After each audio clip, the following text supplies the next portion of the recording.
লোকনো তাই দোহান বাহি টিয়া ভাই আম ৬০০০ টিয়া হ্যাঁ বলে ১.৫ লাখ টিয়া দা কুরবানির গরু কিনছে ১.৫ লাখ টিয়া দা কুরবানির গরু কিনতারে আমার ৬০০০ টিয়া দোহান বাহি দিতারে না আর জহরা ভাই আলু এ লোকন মামু কেডা ডাকতাছ আমারে কেডা ডাহে আমারে হ্যাঁ কেডা আরে আমি মাসুদানি আইউন বাড়ি হই আইউন কেডা ডাকতাছুন কেন লাগি ডাকতাছে যে আইনা তে দোহান বাহি ৬০০০ টিয়া ভাই আইনা আমার টিয়াটা দিতেন না আরে টেয়া পাইবান টেয়া নিবা নালে কিছে তানি আমার টিয়া দিতাছুন না খবর পাইলাম আইনা কুরবানির লাগি বলে ১,৫০,০০০ টিয়া দা গরু কিনছুন কিনছি আর কিছে তানি ১,৫০,০০০ টিয়া দা গরু কিনছুন আবার কোন টিয়া নাই অন আমার দোহান বাহি টিয়া দিন না ৬০০০ আচ্ছা আন্না টেয়া ঈদে পরে দে দেন জান আমার গরু খাওয়া লাগবো আইনা যে ঈদের পরে দিবেন তখন আমরা ঈদ করবাম কিদা আইনা ১.৫ লাখ টিয়া দা আরে কোন মতে চলু না আমি ঈদে পরে দে দেন বাউ করে যাই আমি কোন মতে চলতাম আর আইনা ১.৫ লাখ টিয়া দা কুরবানি দেন আরে বাউচু করে কিনে আছি আন্নাটা বাউ করে দেম না ৬০০০ টাই তো ৬০০০ টাকা বাউ করে দেম না আমার দোহান বাহি টিয়া আরে মে জান তো হনা আইনা আমার দোহান বাহি টিয়া দিন দিতাম না কি করবাই আইনা আমার টিয়াটা আজ যখন দিবেন আন্না টেয়া ঈদে লাগা যাইতাম না যাই মে আসসালামু আলাইকুম দিতাম না আসসালামু আলাইকুম ভালো আছেন আপনারা আলহামদুলিল্লাহ ভালোই আছি কি হইছে আপনারা আরে কন্যা যায় লোকন ওর কাছে আমি টিয়া ভাই দোহান বাহি ভাই আম ৬০০০ হ্যাঁ অন হেলা কইছে হেলা কান টিয়া চাই হেলা ১ বছর ধরে আমারে ঘুরাইতেছে টিয়া নাই বাও না আজকে প্রায় ১ বছর হয়ে গেছে অন হুনি হেলা ১.৫ লাখ টিয়া দা কুরবানি দিত গরু কিনছে অন হেলা ১.৫ লাখ টিয়া দা কুরবানি দিতারবো আমার দোহান বাহি ৬০০০ টিয়া দিয়াত না আপনি দেলাটা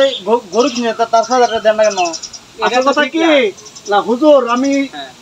হেরান্তে আইনা ১.৫ লাখ টাকা বাউ করিয়া আমি কুরবানির জন্য গরু কিনছি অনেক কইছি আনতে আমি বাউ করে আইতে পরে দে দেন না অন মানতাছ না শুনুন আপনি তো কথা ভাই একটা বছর ধরে কইতেছে আরে প্রায় ১ বছর হয়ে গেছে আমার কাছে টাকা আপনি নাই গরু কম টাকা কিনতেন তার টাকা দিতেন কে হা বুঝুন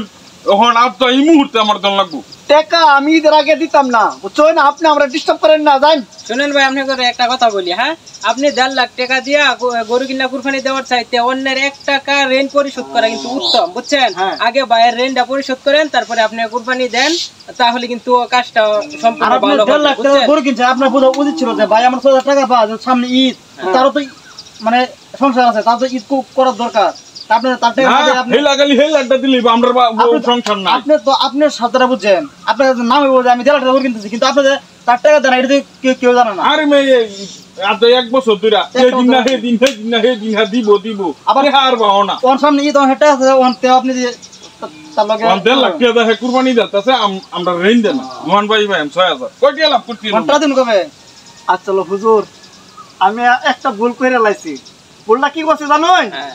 আমি ১.৫ লাখ টাকা গরু না কিনা ১ লাখ যদি ১ লাখ টাকা গরু কিনতাম আর ৫০,০০০ টাকা যদি রেন্ট শুট করতাম ঠিক আছে তো আমি একটা হলো আমি ১.৫ লাখ টাকা গরু কিনে আছি আমি যখন ১.৫ লাখ টাকা ভাও করতেছি আমি ৬০০০ টাকা ভাও করতে পারলাম হইলে তো আমি মানে টাকাটা দিছি না আচ্ছা আমি হুজুর আমি কত টাকাটা আমি দেয়া দেন কবে দিবেন টাকা ঠিক আছে আমার হুজুর আনিরা সাক্ষী আমার ঘরে দান আছে দান বেচা আন্না টাকা আমি দেয়া দেন কোন সময় দিবেন একদিন সময় দেন আর একদিনের কালকে দান বেচা আন্না টাকা আমি দেয়া দেন আসলে আমি আমার একটা ভুল ধারণা আছে আমি মানে আমার ছাত্রটা বলছি আমি আরেকজনের ছাত্রটা আমি বুঝতে পারছি না ঠিক আছে আমার টাকা পয়সা আমি গরু কুরবানি দিয়া ভালো মন্দ খাইয়াম হাতের টাকা নাই না খাইয়া থাকবো মানে আমি চিন্তা করছি না কেমনি টাকা কাটাইবো আর তো আপনি আমার ভুল হয়ে গেছে আমি একটা বুঝছি ঠিক আছে আসলে আমার বোঝার জন্য অনেক বড় দেখি কি জানো ভাই মানে হ্যাঁ তার ভুলটা বুঝতে পারছে এর অনেক ভালো আচ্ছা ভুল বুঝতে পারছে না আমি জীবন আর এমন করতাম না আচ্ছা কালকে আমার টাকাটা বাউ করে দিয়ে দিন কালকে আপনি যে খারাপ করছেন আপনি তার কাছে আচ্ছা ভাই সরি ঠিক আছে আমি অনেক খারাপ করছি টাকাটা 1 বছর ঘোরানো আমার ঠিক হইছে না আমি অনেক টাকা পাঠানো আচ্ছা কালকে আমি আইতাছি টাকার জন্য হ্যাঁ ঠিক আছে আপনি হুজুর আপনি আসেন আমার সাথে আসসালামু আলাইকুম ঠিক আছে আসুন